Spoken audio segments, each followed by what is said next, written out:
কথায় আছে, যা কিছু অন্তর থেকে নিঃসৃত হয় তা অশুভ হয় না। অশুভ হলো সেই বোধ, সেই ইচ্ছে যা অন্তর থেকে নিঃসৃত হলেও কখনোই বিবেকের দ্বারা পরখ করা হয় না। এমনই একটা অনুভূতি হলো ক্রোধ। এই ক্রোধ আপনার বিবেকই হরণ করে নেয়, আপনার করুণা হরণ করে নেয়। আপনি ভাবনা চিন্তা করার যোগ্যতাই হারিয়ে ফেলেন। এবার যদি আপনি সংসারকে নিয়ন্ত্রণ করতে চান, ভবিষ্যতের ওপর নিয়ন্ত্রণ রাখতে চান, বর্তমানের ওপর নিয়ন্ত্রণ রাখতে চান, তাহলে প্রথমে নিজের ক্রোধের ওপর নিয়ন্ত্রণ করা শিখতে হবে। কারণ এই ক্রোধ আপনার বন্ধু নয়, এ আপনার শক্তি নয়, এ হলো আপনার দুর্বলতা। আর এটা শত্রুর শক্তি বাড়িয়ে তোলে, আর শেষ পর্যন্ত ক্ষতি আপনারই হয়। তাই এই ক্রোধকে নিজের নিয়ন্ত্রণে রাখুন। অশুভ মন্তব্য আপনা থেকেই অসফল হয়ে যাবে। আসুন আমার সাথে ভালোবেসে বলুন, রাধা রাধা। মানুষ অসুস্থ কেন হন? শারীরিক দুর্বলতার কারণে না, মানুষ অসুস্থ হন তার মানসিকতার কারণে, তার বিবেকের কারণে, তার কর্মের কারণে, তার ক্রোধের কারণে। আর যখন কেউ সুস্থ হন, ঠিক হয়ে যান, তার মানে এটা নয় যে শুধু ওষুধের জন্য তিনি সুস্থ হয়েছেন। না, এটা কারোর তার প্রতি প্রেমের প্রভাব, বিশ্বাসের প্রভাব, সম্বলের প্রভাব। শুধুমাত্র ওষুধ দিয়ে কিছুই হয় না। যদি মনে প্রেম থাকে, বিবেক থাকে, বিশ্বাস থাকে, সম্বল থাকে, তবেই সেই ওষুধ কাজ করতে পারে। তাই মনে রাখবেন, এই জীবন হলো অত্যন্ত ছোট। মনে প্রেম ভাব রাখুন, মিত্রতা করুন, শত্রুতা নয়, ভালোবাসুন, বিদ্বেষ নয়। আর এই ভালোবাসার সাথেই বলুন, রাধা রাধা। জীবন, এই জীবনের সত্য কি? জন্ম, যেখান থেকে জীবন আরম্ভ হয়, নাকি সমাপ্তি? মৃত্যু, যেখানে জীবন শেষ হয়ে যায়। জীবনের সত্য এটা নয়, সবকিছু এটা নয়। ভালো করে ভেবে দেখলে কিছুই যায় আসে না যে আপনার জন্ম কোথায় হয়েছে, কিভাবে হয়েছে। এতেও কিছু যায় আসে না যে আপনার মৃত্যু কোথায় হবে, কিভাবে হবে। যায় আসে তখন, গুরুত্বপূর্ণ হলো এটাই যে জীবন আপনি যাপন করেছেন তার উদ্দেশ্য কি ছিল, কি ভাবনা নিয়ে আপনি বেঁচেছেন। এখন যদি আপনি এমন কিছু করেন যার দ্বারা এই সংসার আপনার থেকে জীবন যাপনের প্রেরণা পেতে পারে, মৃত্যুর পরেও আপনার কর্ম দেখে তা স্মরণ করে জীবনে বাঁচতে শেখেন, তাহলে তার তাৎপর্য হলো আপনি নিজের কর্মের দ্বারা, নির্বাচনের দ্বারা অমর হয়ে গেছেন। দেখুন, জীবনে দুশ্চিন্তা করা হলো বৃথা, মৃত্যুর ভয়ও হলো বৃথা। কারণ আত্মা কখনো মরে না, তাকে কেউ শেষ করতে পারে না। না কাল, না মৃত্যু, আর না সময়। যদি এমন কিছু থাকে যা আপনার আত্মাকে শেষ করে দিতে পারে, তাহলে তা আপনারই নিজের দুষ্কর্ম। তাই এই যে জীবনকাল আপনার কাছে রয়েছে, তাতে শুধু শুভ কর্ম করুন, দুশ্চিন্তা করা ত্যাগ করুন। এমন কর্ম করুন যা দেখে সংসার উচিত পথে চলে আসবে, শুভ কর্ম করবে। যদি আপনার মৃত্যুর পরে সংসার আপনাকে স্মরণ করে শিক্ষা লাভ করে, উচিত পথে চলে, প্রেরিত হয়, তাহলে আপনিও অমর হয়ে যাবেন। আসুন আমার সাথে ভালোবেসে বলুন, রাধা রাধা। কর্ম, ধর্ম আর কর্তব্য, এই তিনটি একে অপরের সাথে জড়িত। আর অনেক সময় এই তিনটি পালন করতে করতে আমাদের সেই ব্যক্তির সামনে গিয়ে দাঁড়াতে হয়, তার বিরুদ্ধেই যেতে হয়, যাকে আমরা সব থেকে বেশি ভালোবাসি। কিন্তু সেইখানে এই যুদ্ধ কোনো ব্যক্তিগত যুদ্ধ থাকে না, এ হলো কর্ম, ধর্ম আর কর্তব্যের যুদ্ধ। এটা সরল নয়, অত্যন্ত কঠিন হয় তার সম্মুখীন হওয়া যাকে আমরা সব থেকে বেশি সম্মান করি।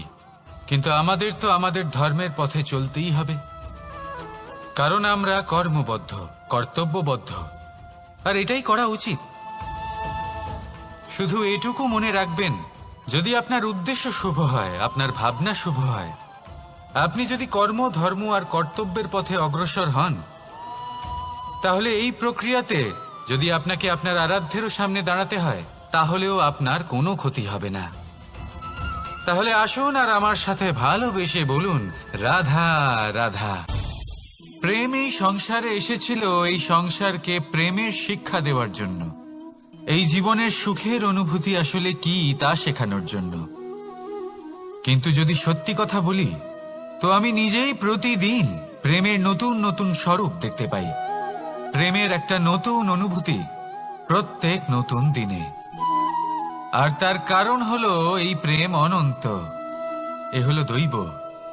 প্রেম হলো এই সংসারের সব থেকে বড় ঢাল এবং সব থেকে বড় অস্ত্র। এই প্রেম ছাড়া না কোনো ন্যায় হয় আর না কোনো শাস্ত্র, না জীবন আছে আর না অন্ত। এবার যদি এই প্রেম মনের মধ্যে বাস করতে শুরু করে, তাহলে কখনো কোনো সমস্যাই হবে না, আর যদি হয়েও থাকে তাহলে তা স্থায়ী হবে না। এই প্রেম কি না করতে পারে? এই প্রেম সমস্ত সমস্যা মিটিয়ে ফেলতে পারে, আপনার মনের মধ্যে অহংকারকেও বিনাশ করে দিতে পারে, আপনাকে সাক্ষাৎ ঈশ্বরের সাথে দেখা করাতে পারে। তাই প্রেমের দ্বারা প্রয়াস করতে থাকুন, এই সংসারের প্রত্যেক মানুষকে, প্রত্যেক বস্তুকে, প্রত্যেক জীব জন্তুকে ভালোবাসবেন। আর এই প্রেমের দ্বারাই বলুন, রাধা রাধা। প্রশান্তি জড়িত নিদ্রা মানুষের জীবনের একটা অত্যন্ত গুরুত্বপূর্ণ সুখ এবং প্রয়োজনীয়তাও। দেখতে গেলে এই সংসারের প্রত্যেক পশু পাখি, প্রত্যেক জীব অবশ্যই নিদ্রা প্রাপ্ত করেন, কিন্তু মানুষ, যার মধ্যে বিচার বিবেচনা করার শক্তি অন্যদের থেকে অনেক বেশি, তার কিন্তু ঘুমের কিছু সমস্যা অবশ্যই হয়। কি বলেন? তাই তো। এবার এর কারণ কি? চিন্তা। এবার চিন্তা আমাদের সবার জীবনে আছে। আমরা সকলে জানি যে চিন্তা কখনো আমাদের সাহায্য করে না, তাও আমাদের জীবনে আছে। কেন? চিন্তার মাধ্যমে কি কখনো কোনো সমস্যার সমাধান হয়েছে? অর্থের চিন্তা করলে কি অর্থ লাভ হয়? ভবিষ্যতের চিন্তা করলে কি ভবিষ্যৎ ঠিক হয়ে যায়? স্বাস্থ্যের চিন্তা করলে কি স্বাস্থ্য নিজে থেকেই ঠিক হয়? হয় না। তাহলে এই সব কিছু থেকে আমাদের একটা ছোট্ট শিক্ষা অবশ্যই লাভ করা উচিত। আপনিও আপনার কাঁধ থেকে চিন্তার এই বোঝা নামিয়ে ফেলুন। আর ইচ্ছে, এই সব ইচ্ছে একত্রিত হয়ে আমাদের মনে চিন্তা উৎপন্ন করে। তাই এই চিন্তাগুলিকে ত্যাগ করুন, প্রকৃতির প্রেমের ওপর বিশ্বাস রাখুন। মনে রাখবেন, যিনি চিন্তা মুক্ত হবেন তিনি চিতা মুক্ত হবেন। সুখের নিদ্রা প্রাপ্ত করুন, আর নিদ্রায় যাবার আগে আমার সাথে ভালোবেসে বলুন, রাধা রাধা। মহাদেব সেই দেবতা যিনি মহান, যাকে দেবতাদের দেবতা বলা হয়, যিনি হলেন আমার আরাধ্য। কখনো আপনার মনে এই প্রশ্ন এসেছে যে শিবকেই কেন মহাদেব বলা হয়, অন্য কোনো দেবতাকে কেন বলা হয় না? সেই কারণ মহাদেবের মধ্যে, ওনার মধ্যে এমন এক বিশেষ গুণ রয়েছে যা অন্য কারণ নেই। তা হলো নিঃস্বার্থ হয়ে মানুষের সেবা করা। যদি প্রয়োজন পড়ে, যদি সৃষ্টির পথে বিনাশের কালো মেঘ ছেয়ে থাকে, তখন নিজের প্রাণের চিন্তা না করে হলাহল পান করার জন্য প্রস্তুত থাকেন মহাদেব। আর এই অদ্বিতীয় ত্যাগের জন্যই শিবকে মহাদেব বলে ডাকা হয়। এবার যদি কোনো মানুষও নিঃস্বার্থ ভাবনার দ্বারা নিজেকে অর্পণ করে দেয় এই জগতের কল্যাণের জন্য, মানুষের সেবার জন্য, তাহলে তিনিও মহাপুরুষ, মহামানব হতে পারেন। যদি কেউ অভুক্ত থাকেন, তাহলে নিজের থালা থেকে অর্ধেক খাবার তাকে দিয়ে দিন। যদি কেউ অসুস্থ হন, তাহলে তাকে সেবা করার, চিকিৎসা করার চেষ্টা করুন। এই জীবন শুধু নিজের জন্য নয়, অন্যদের প্রতি, সমস্ত সংসারের প্রতি উৎসর্গ করুন। যদি এই সব মানুষ শিখে যান, তাহলে তিনি মহাদেবের পথে অগ্রসর হতে পারেন। যদি মানুষ নিঃস্বার্থ ভাবনার দ্বারা এই সংসারের সেবা করতে শিখে যান, তাহলে তিনি নিশ্চিত রূপে মহামানব অবশ্যই হতে পারবেন। আসুন আমার সাথে ভালোবেসে বলুন, রাধা রাধা। স্বর্ণ, হিরে, মুক্ত, মানিক, এই সব কিছুকে আগে পাথর বলা হতো। তাহলে এমন কি হলো যে এদের রত্ন বলা হয়? আর রত্ন তা বাস্তবে আসলে কি? এটা হলো সেই পাথর যাকে আগে আগুনের তাপ সহ্য করতে হয়েছে, পরখ করা হয়েছে, যাচাই করা হয়েছে, এদের কাটার চেষ্টা করা হয়েছে, কিন্তু তারা কখনোই নষ্ট হয়নি, বরং তারা আরো উদ্ভাসিত হয়েছে, আরো উজ্জ্বল হয়েছে, এই সংসারে আরো প্রকাশ ছড়িয়ে দিয়েছে। সেই জন্য এরা হলো এত অমূল্য, সেই জন্য এরা হলো বহুমূল্য, সেই জন্য এদের রত্ন বলা হয়। এবার মানুষের কাছেও এই নির্বাচনের অধিকার রয়েছে যে আমরা শুধু পাথর হয়ে থাকব নাকি রত্ন হয়ে থাকব। কিভাবে? আমাদের জীবনেও অনেক সমস্যা রয়েছে, বাধা আছে, বিপত্তি আছে। আমরা সেই বাধার তাপে উত্তপ্ত হই, এই সমস্যা আমাদের কাটার চেষ্টা করে। অনেক মানুষ বিভিন্ন পরিস্থিতি আমাদের ভাঙার চেষ্টা করে, কিন্তু আমাদের নষ্ট হলে চলবে না। যেভাবে এই রত্ন সমস্যার সম্মুখীন হয়ে পাথর থেকে রত্ন হয়েছে, সেইভাবেই আমাদেরও আমাদের সমস্যার সম্মুখীন হয়ে রত্ন হয়ে উঠতে হবে, এই সংসারে প্রকাশের স্রোত হয়ে উঠতে হবে। তাহলে এটাই করুন আর আমার সাথে ভালোবেসে বলুন, রাধা রাধা। সংসারে সব থেকে বড় শক্তি আসলে কি? কেউ বলবেন শারীরিক শক্তি, কেউ বলবেন অস্ত্রের শক্তি, কেউ বলবেন জ্ঞানের শক্তি। ঠিক আছে, কিন্তু যদি আমি বলি সংসারের সব থেকে বড় শক্তি হলো শক্তি কোনো এক তথ্যের, আগে হ্যাঁ, তথ্য। এই তথ্য নিজেই কিন্তু খুব শক্তিশালী, অত্যন্ত শক্তিশালী অস্ত্র হলো এই তথ্য। আর সত্যি বলতে অনুচিত তথ্যের থেকে অনেক বেশি ঘাতক হলো অসম্পূর্ণ তথ্য।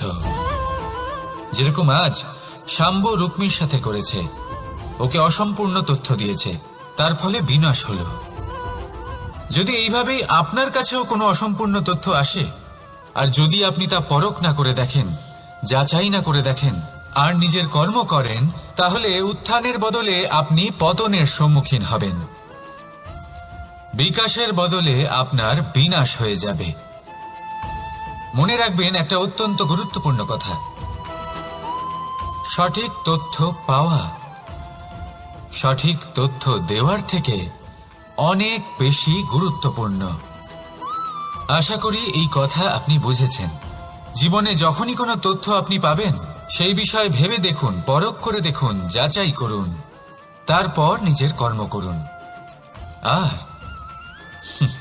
আমার সাথে ভালোবেসে বলুন, রাধা রাধা। ধর্ম এবং প্রেম, এই দুই হলো একই মুদ্রার দুই পিঠ। যদি এদের মধ্যে কোনোটা নষ্ট হয়ে যায়, তাহলে দ্বিতীয়টাও থাকে না। কখনো ভেবেছেন এমন কেন হয়? তার জন্য আগে আপনাকে বুঝতে হবে যে ধর্ম আসলে কি। ধর্ম সেটাই যা এই সংসারের প্রত্যেক মানুষকে একে অপরের সাথে সুখ এবং শান্তিতে থাকতে প্রেরণা যোগায়। এই প্রেরণার আধার হলো প্রেম। প্রেম সেটাই যা আপনার মধ্যে অন্য কারোর প্রতি করুণাবোধ জাগিয়ে তোলে, সম্মান জাগিয়ে তোলে। এবার যদি প্রেম চলে যায়, তাহলে সবার আগে বিনাশ হবে সম্মান আর করুণাবোধের। এবার যেখানে না প্রেম রয়েছে, না সম্মান রয়েছে, না করুণা রয়েছে, সেখানে ধর্ম কিভাবে বাস করবে? অশুভ ইচ্ছে জাগ্রত হয়ে ওঠে, ক্রোধ জাগ্রত হয়ে ওঠে, অহংকার জাগ্রত হয়ে ওঠে, আর তারপর আরম্ভ হয় অধর্মের।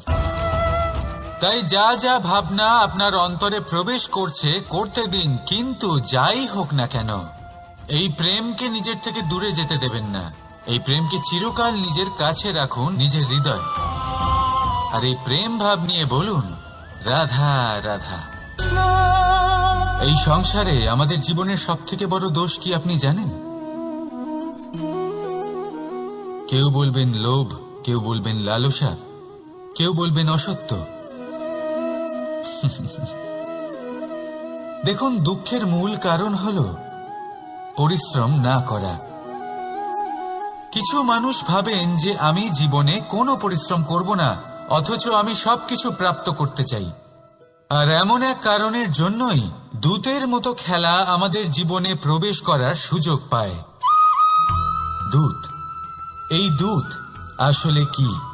দূত অর্থাৎ কোনো পরিশ্রম ছাড়াই অন্য কেউ পরিশ্রম করে যা অর্জন করেছেন, যে সুখ সুবিধা অর্জন করেছেন, তা নিজের জন্য শুধুমাত্র একটা খেলার মাধ্যমে নিজের করে নেবার ইচ্ছে। আর এই ইচ্ছে অত্যন্ত বিনাশকারী হতে পারে। এই ইচ্ছে যদি আপনার বিবেক, আপনার মন, আপনার চেতনা, আপনার ভাবনা প্রবাহিত করে ফেলে, তারপরে আপনি চেষ্টা করতে শুরু করে দেবেন, আর সেইখান থেকেই আপনার পতন শুরু হবে। এই চেষ্টা করবেন যে অন্য কারোর জীবনের সমস্ত ধন, তার সমস্ত জীবন সম্পূর্ণভাবে নিজের করে নেওয়ার। কারণ প্রথমে আশা জাগ্রত হয়, আর এই আশা হতাশায় পরিণত হতে সময় লাগে না। এই হতাশা কুণ্ঠায় পরিণত হতে সময় লাগে না, কুণ্ঠা লোভে পরিণত হতে সময় লাগে না, আর এই লোভ প্রতিশোধ স্পৃহাতে পরিণত হতে সময় লাগে না। আর যখন এই সব কিছু হয়, আপনি দুষ্ট হয়ে যান। আর সবাই জানেন যে প্রত্যেক দুষ্ট ব্যক্তির পতন হলো অবশ্যম্ভাবী। তাই নিজেকে দূতের থেকে দূরে রাখুন আর পরিশ্রমকে নিজের কাছে টেনে নিন। জীবনে আপনার যা যা স্বপ্ন রয়েছে, যা আপনি করতে চান, শুধুই পরিশ্রম দ্বারা অর্জন করুন। তাহলে তাই করুন, আর আমার সাথে ভালোবেসে বলুন, রাধা রাধা। জীবনে কিছু শেখা অত্যন্ত গুরুত্বপূর্ণ। এবার কি কি শিখতে হবে, সেই সব শেখানোর জন্য অনেক শিক্ষক রয়েছেন। কিন্তু কি শিখবেন না আর কি করবেন না, এটা আমাদের নিজের অভিজ্ঞতা দিয়েই শিখতে হয়। কিন্তু তার মানে এটা নয় যে যদি আপনাকে শিখতে হয় যে আগুনের তাপ কতটা, আপনাকে আগুনের মধ্যে হাত দিতে হবে।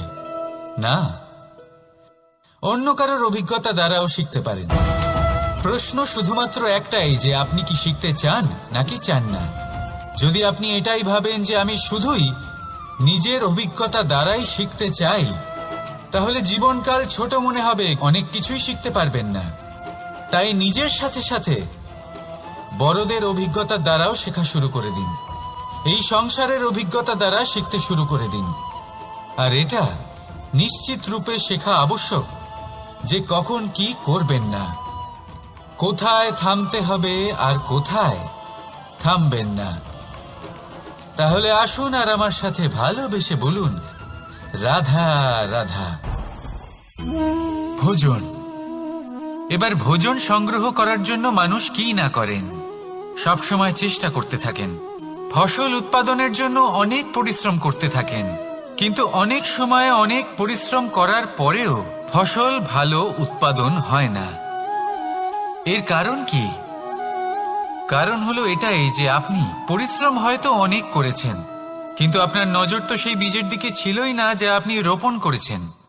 সেই জন্য সব সময় কোনো বীজ রোপণ করার আগে তাকে পরখ করে দেখুন, তা অত্যন্ত আবশ্যক। আর সেইভাবেই যখনই কোনো কর্মের প্রশ্ন আসে, তাহলে সেখানে শুধুমাত্র পরিশ্রম যথেষ্ট নয়। সেই কাজের প্রতি আপনার কর্তব্য কি, আপনার উদ্দেশ্য কি, সেটা জানা হলো অত্যন্ত গুরুত্বপূর্ণ। তাই কর্ম করুন, কিন্তু সেই কর্মের প্রতি আপনার যা উদ্দেশ্য তার মাহাত্ম্য বুঝতে চেষ্টা করুন। তাহলে আসুন আমার সাথে ভালোবেসে বলুন, রাধা রাধা। স্বপ্ন। আমরা জীবনে স্বপ্ন দেখতে থাকি, সেটা পূরণ করার পূর্ণ প্রয়াস করে থাকি। কিন্তু এই স্বপ্ন পূরণ না হওয়ার পরিস্থিতিতে আমরা ভেঙে পড়ি, ছিন্ন বিচ্ছিন্ন হই। আর তারপরেই বোঝা আমরা আগামী প্রজন্মের ওপর রীতিমতো চাপিয়ে দিই। আমরা এটাই মনে করি যে আমরা যেটা হতে পারিনি সেটা আমাদের সন্তান অবশ্যই হবে। আমরা যা কখনো পাইনি আমাদের সন্তান অবশ্যই তা পাবে। এটা যে অনুচিত সেটা আমরা ভাবি না, কিন্তু এটা ভুল। আর এই ভুল আমরা সকলেই করে থাকি। সন্তান প্রকৃতি আর পরমাত্মার আশীর্বাদ। ওদের ভেতরে তাদের নিজের একটা অস্তিত্ব লুকিয়ে থাকে। রাধা রাধা। এই পুকুর দেখছেন আপনি? পুকুরের জল কখনো প্রবাহিত হয় না, একই স্থানে জমে থাকে, আর সেই কারণে কিছুদিন পর ময়লা হতে শুরু করে। কিন্তু তাও আমরা একে ত্যাগ করি না, আমরা তবুও একে পুজো করি।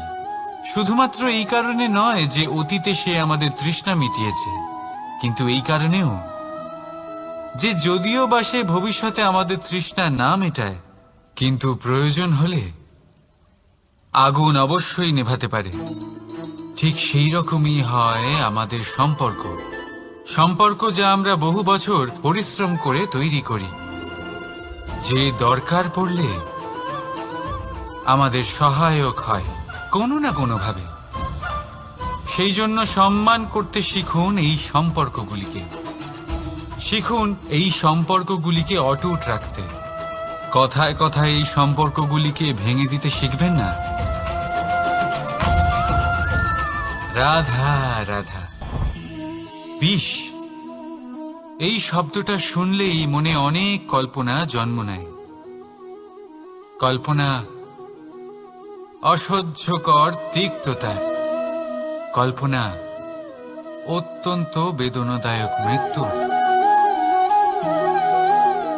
এবার যদি আপনাকে জিজ্ঞেস করা হয় যে সবচেয়ে বিষাক্ত বিষ কোনটা, তাহলে আপনি কি বলবেন? কেউ বলবে সর্পের বিষ, কেউ বলবে কাঁকড়া বিছের, কেউ বলবে কালকেউটের বিষ। কিন্তু না, এই সমস্ত রকম বিষ সেই বিষের সামনে টিকতে পারবে না যাকে আমরা বলে থাকি কানের মধ্যে ঢালা বিষ। শুনতে অত্যন্ত মিষ্টি, কিন্তু তিক্ততায় অত্যন্ত বিষাক্ত। পেটের মধ্যে যাওয়া এই বিষ শুধুমাত্র একটি মানুষের মৃত্যুর কারণ হয়, কেবল একটি। কিন্তু কানের মধ্যে ঢালা এই বিষ একাধিক সম্পর্কের নাশ করতে পারে। আর এটাতে সেই ব্যক্তির ভুল নেই যে আপনার কানে বিষ ভরেছে, আপনি তাকে দোষ দিতে পারেন না। এখানে দোষ আপনার নিজের, যে এই বিষকে আপনি নিজের উপরে প্রভাব ফেলতে দিয়েছেন, এই বিষকে সুযোগ দিয়েছেন আপনার ক্ষতি করতে। এটা আপনার ভুল। সেই জন্য কুমন্ত্রণায় কখনো কান দেবেন না। আপনার মনে ভালোবাসার দৃঢ়তা জাগিয়ে তুলুন আর নষ্ট করে দিন এই সংসারের সমস্ত বিষের প্রভাবকে। রাধা রাধা। জীবন, আমাদের এই জীবন, সুখ আর দুঃখ, এই দুইয়ের মিশ্রণ। এদের সংমিশ্রণই জীবনের ভারসাম্য বজায় রাখে। এখন এই সুখ, সুখ এমন এক বস্তু যাকে সবাই খুঁজে চলেছে। দুঃখ এমন এক অনুভূতি যা সবার কাছে আছে। আমাদের প্রত্যেকের জীবনে সুখ আর দুঃখ আসতে থাকবে আর যেতেও থাকবে, এটা অবশ্যই জীবনে থাকবে। কিন্তু সফলতা, এটা সবার জীবনে আসে না। কেন? কারণ এই সফলতা সুখ আর দুঃখের দ্বারা প্রাপ্ত হয় না। সফলতা প্রাপ্ত হয় নিজের উপরে বিশ্বাস করতে থাকলে। আকাশের ওই সূর্যকে দেখুন, সূর্যের বিশ্বাস আছে নিজের উপর যে সে সমস্ত জগৎকে আলোকিত করতে পারবে, নিজের প্রথম রশ্মি দিয়ে অন্ধকারকে দূর করতে পারবে। সূর্য এই বিশ্বাস নিয়েই আসে, আর কিছুক্ষণের মধ্যেই সমস্ত সংসার থেকে অন্ধকারকে বিনাশ করে ফেলে সে। তাহলে মনে রাখবেন, এই সুখের আভাস, এই দুঃখের অনুভূতি আসতেও থাকবে আর যেতেও থাকবে। শুধু নিজের উপরে বিশ্বাস রাখুন, তারপর দেখবেন এই সফলতা আপনার দাস হয়ে থাকবে। রাধা রাধা। চাঁদ কত শ্রেয়, শুভ্র, কত সুন্দর। কিন্তু যদি আপনি মনোযোগ সহকারে দেখেন তাহলে দেখবেন এই চাঁদেও দাগ আছে। আর এই দাগগুলি থাকার কারণে কি এই চাঁদের মাহাত্ম্য কখনো কমে যায়? কখনো নয়। এর কারণ হলো চাঁদের নিরন্তর চেষ্টা। একবার এই আকাশে দেখুন, এই অন্ধকার সবসময় চেষ্টা করে চাঁদকে ঢেকে দেওয়া, কিন্তু এই চাঁদ সবসময় এই অন্ধকারের সাথে লড়াই করতে থাকে। অমাবস্যা থেকে শুরু করে চাঁদের এই যাত্রা পূর্ণিমা অবধি পৌঁছেই যায়। আর তাই এই চাঁদের পুজো করা হয়, এই কারণে এই চাঁদকে মাহাত্ম্য দেওয়া হয়। এইভাবেই যদি আপনার মধ্যে কোনো দোষ থাকে, কোনো খারাপ কিছু থাকে, তাহলে সেটা কোনো বড় ব্যাপার নয়। চেষ্টা করুন সেটাকে শুধরে নেওয়ার, কিন্তু সেই কারণে নিজেকে খারাপ মনে করা এটা অনুচিত। নিজের ভুলগুলো, নিজের দোষগুলো, নিজের খারাপ দিকের কথা ভুলে আপনি এই সংসারের ভালোর দিকে প্রস্থান করেই দেখুন না। আপনি দেখবেন আপনার অন্তরের তেজ ঠিকরে বেরোচ্ছে। রাধা রাধা। এই পিঁপড়েদের দেখছেন আপনি? সবাই একই রকমের। এদের মধ্যে তফাৎ খুঁজে বার করা অসম্ভব। মনে হয় যেন ওদের আলাদা আলাদা অস্তিত্বই নেই। কিন্তু যদি আপনি মন দিয়ে দেখেন তাহলে দেখবেন প্রতিটা পিঁপড়ের আলাদা কাজ নির্ধারিত, তাদের আলাদা অস্তিত্ব আছে। কেউ বাড়ি বানানোর জন্য মাটি সংগ্রহ করতে পটু, কেউ ঢিপি বানাতে পটু, কেউ খাবার খোঁজায় পটু, আবার কেউ সেই খাবার আনায় পটু। ঠিক সেরকমই হয় মানুষেরা। মনে হতেই পারে সবাই একই রকম, কিন্তু প্রতিটা মানুষের ব্যক্তিত্ব, প্রতিটা মানুষের অস্তিত্ব ভিন্ন হয়। আর সত্যি কথা বলতে কি, প্রতিটা মানুষের ভিন্নতাই আমাদের প্রগতির দিকে নিয়ে যায়। ভাবুন, যদি আপনাকে কারোর সাথে হাত মিলিয়ে চলতে হয়, তাহলে আপনাকে আপনার সোজা হাত তার উল্টো হাতে ধরে এগোতে হবে। এটাই সৃষ্টিকর্তার সৃষ্টির নিয়ম। ভিন্নতা, এই ভিন্নতাকে আশীর্বাদ ভেবে চলুন, এতে কোনো খারাপ নেই। রাধা রাধা। দাদা আমাকে বহুবার জিজ্ঞেস করেন যে কানাই, তুমি রাধার সাথে এই সংসারকে প্রেম শেখাতে এসেছো, তাহলে কেন তুমি রাধাকে এত বিরক্ত করো? কেন ও তোমাকে বিরক্ত করে? কেন এই ঝগড়াঝাটি হয়? কেন এই টানাপোড়েন চলে? এবার এটার উত্তর আমি কিছুটা এইভাবে দিতে চাই।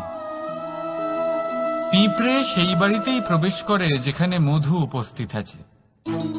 যদি আপনার বাড়িতে মধু থাকে, কোনো মিষ্টি জিনিস থাকে, মিষ্টত্ব থাকে, তাহলে পিঁপড়ে সেখানে অবশ্যই প্রবেশ করবে। ঠিক এইরকমই হয় আমাদের সম্পর্ক। এর মধ্যে ছোটখাটো ঝগড়াঝাটি, টানাপোড়েন, রাগ করা, মন ভাঙানো, এই সব তো চলতেই থাকে। বিশেষ করে সেই সম্পর্কগুলিতে যেখানে মিষ্টত্ব আছে। মনে রাখবেন, যেই সম্পর্কে কোনো খুনসুটি নেই, রাগ করা, মান ভাঙানো নেই, কোনো ছোটখাটো ঝগড়াঝাটি নেই, সেই সম্পর্ক শুধুমাত্র মস্তিষ্ক দিয়ে পালন করা হচ্ছে, মন থেকে নয়। তাই মন থেকে ভালোবাসতে শিখুন। আর এই ছোটখাটো ঝগড়াঝাটির, এই অম্ল মধুর খুনসুটির আনন্দ উপভোগ করুন, কারণ এতেও ভালোবাসা আছে। রাধা রাধা। এই পুস্তক বড়ই কাজের জিনিস। কাহিনী হোক, কবিতা হোক, স্মৃতি হোক, এতে যাই লিখে দেবেন তা ভবিষ্যতের পুঁজি হয়ে যাবে। কিন্তু যদি কখনো এমন হয় যে এই পুস্তক ময়লা হয়ে যায়, বা যদি কোনো পাতায় আপনি ভুল করে কালি ফেলে দেন, বা কোনো বাক্য লিখতে গিয়ে আপনি ভুল করে ফেলেন, তাহলে আপনি কি করেন? সেই পুস্তক কি আপনি তুলে ফেলে দেন? না, তাই তো। শুধু একটা পাতা ছিঁড়ে ফেলেন যাতে সেই পুস্তক সঠিক থাকে, সুন্দর হয়ে ওঠে। এই পুস্তকের মতোই হয় আমাদের সম্পর্ক। তার সেই এক পাতা, একটা ভুল। তাই যে কোনো সম্পর্কে যদি কারোর কোনো ভুল হয়ে গিয়ে থাকে, তাহলে সেই ভুলকে সম্পর্ক থেকে দূরে করা সঠিক হবে। সেই ভুলকে ভুলে যাওয়াই সঠিক হবে। সেই সম্পর্ক ভাঙা নয়, সেই সম্পর্ক সামলে রাখুন। কারণ ভুল তো সবার দ্বারা হয়। যদি এরকম করেন, তবেই জীবনরূপী পুস্তক আরো সুন্দর হয়ে উঠবে। একে অপরকে ক্ষমা করতে শিখুন, একে অপরের ভুলকে ভুলে যেতে শিখুন। তারপর দেখবেন এই জীবনে আরো আনন্দ আসবে, আর এই সম্পর্ক নিঃশ্বাস নিতে থাকবে।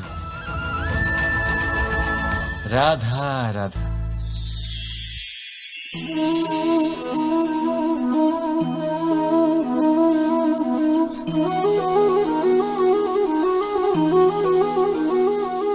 আমার এই ছায়া দেখতে পাচ্ছেন আপনি? প্রকাশের স্রোত যখন মধুর আর দূরে থাকে, তখন এই ছায়া লম্বা হয়ে যায়। কিন্তু যেই প্রকাশের স্রোত মাথার উপরে চলে আসে, এই ছায়ার আকার ক্রমশ ছোট হতে থাকে, আর অন্ধকারে তো এই ছায়া বিলুপ্ত হয়ে যায়। কিছুটা এরকমই হয় আমাদের অহংকার। সুখের আগমন হলে, বৈভবের উপলব্ধিতে এটা বাড়তে থাকে। কিন্তু যেই সংকটের তাপ বেড়ে ওঠে, অহংকার ছোট হতে থাকে। আর যখন সংকটের এই অন্ধকার আমাদের চারিদিক থেকে ঘিরে ধরে, তখন এই অহংকার আমাদের ছায়ার মতোই বিলুপ্ত হয়ে যায়। তাই সেই কারণে কেউ নয়, এই আত্মসম্মান নয়, এ হলো অহংকার। আর অহংকার আর কিছুই নয়, শুধু পতনের দিকে প্রথম পদক্ষেপ। আর এই জীবনে পতনের দিকে নয়, প্রেমের দিকে এগিয়ে যান। আর আমার সাথে ভালোবেসে বলুন, রাধা রাধা। আপনি কি কখনো ফলে ফুলে পরিপূর্ণ বৃক্ষ দেখেছেন? তার ডালগুলো কিরকম স্বাধীনভাবে বেড়ে ওঠে। কিন্তু যদি এই ডালগুলো মূলের সাথে ঠিকভাবে যুক্ত না থাকে, সেই বৃক্ষের মূলগুলি গভীর না হয়, তাহলে কি হবে? তাহলে কি সে সেই সব সুবিধা পাবে? কখনোই নয়।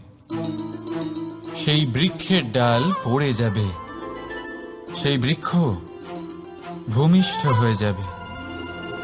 ঠিক সেইভাবেই চিন্তাভাবনার স্বাধীনতার আনন্দ আপনি তখনই আস্বাদন করবেন, যখন আপনার শিক্ষা গভীর হবে। তাই স্বাধীন থাকুন দৃষ্টিভঙ্গিতে, কিন্তু যুক্ত থাকুন শিক্ষার সাথে। রাধা রাধা। সমাজ, আমরা এই সমাজে বাস করি, আর বহুবার একটা গুরুত্বপূর্ণ কথা ভুলে যাই। এই সমাজ আমরা সকলে মিলে তৈরি করি। সমস্ত সময় কাটিয়ে দিই এইটা ভাবতে ভাবতে যে এই সমাজ কি ভাববে, আমার কি করা উচিত, আমার কি ভাবা উচিত, কি পড়া উচিত, কোনটা সঠিক কোনটা ভুল। যদি আমি এটা করি, তাহলে কয়েকজনের এটা মনে হবে না তো যে আমি খারাপ, যখন আমি তা নই। মনে ভয় উৎপন্ন হয় সেই কয়েকজন মানুষের জন্য। তার কারণ হলো, আমরা আমাদের মনের কথা শুনতে পাই না, না শুনতে পারি, না বলতে পারি, আর না করতে পারি। সেই কয়েকজন মানুষের ভয় আমরা খারাপের বিরোধিতা করা ছেড়ে দিই। কিন্তু কখনো নিজেকে জিজ্ঞেস করুন, শেষ পর্যন্ত কারা এই কয়েকজন মানুষ? এই সংসারে প্রতিটি মানুষেরই নিজের আলাদা আলাদা ব্যক্তিত্ব আছে, আলাদা দৃষ্টিভঙ্গি আছে। তাই যদি আপনি এটা ভাবেন যে আপনি সবাইকে খুশি করতে পারবেন, তাহলে আপনি ভীষণ বড় ভুল করছেন। জীবনে কর্ম তাই করুন যাতে আপনার অন্তরাত্মা সন্তুষ্ট হয়, আর অন্তরাত্মা সন্তুষ্ট তখনই হবে যখন আপনার কর্ম শুভ হবে। তাই নিজের মনের কথা শুনে এই সংসারে শুভ কর্ম করতে থাকুন, তবেই এই সংসারের কর্মে আপনি সার্থক হবেন। রাধা রাধা। এই পাতাকে দেখুন, কত কোমল, কত শীর্ণ। যদি এর উপরে একটুও জোর খাটান, বেঁকে যাবে।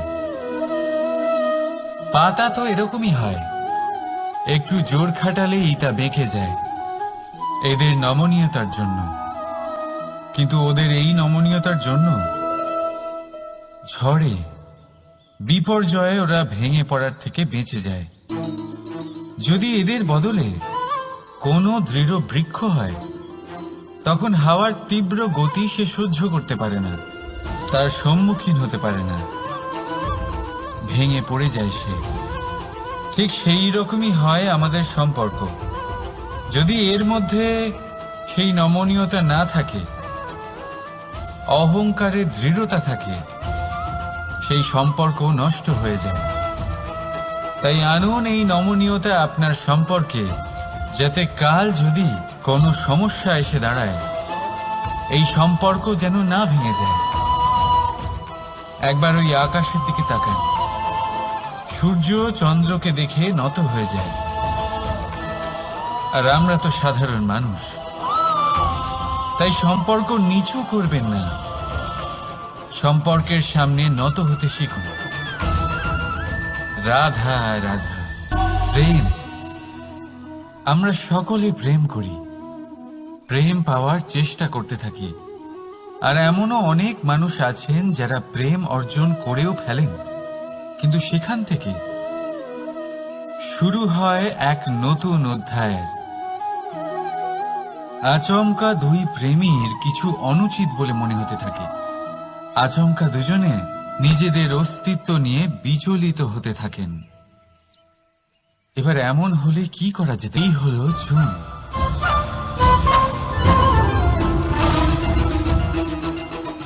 এবার এটাকে দেখুন, যখন চুন আর হলুদকে একসাথে মিলিয়ে দেওয়া হলো, তখন ওরা নিজেদের রং ত্যাগ করে দিয়ে একটা নতুন রং তৈরি করল।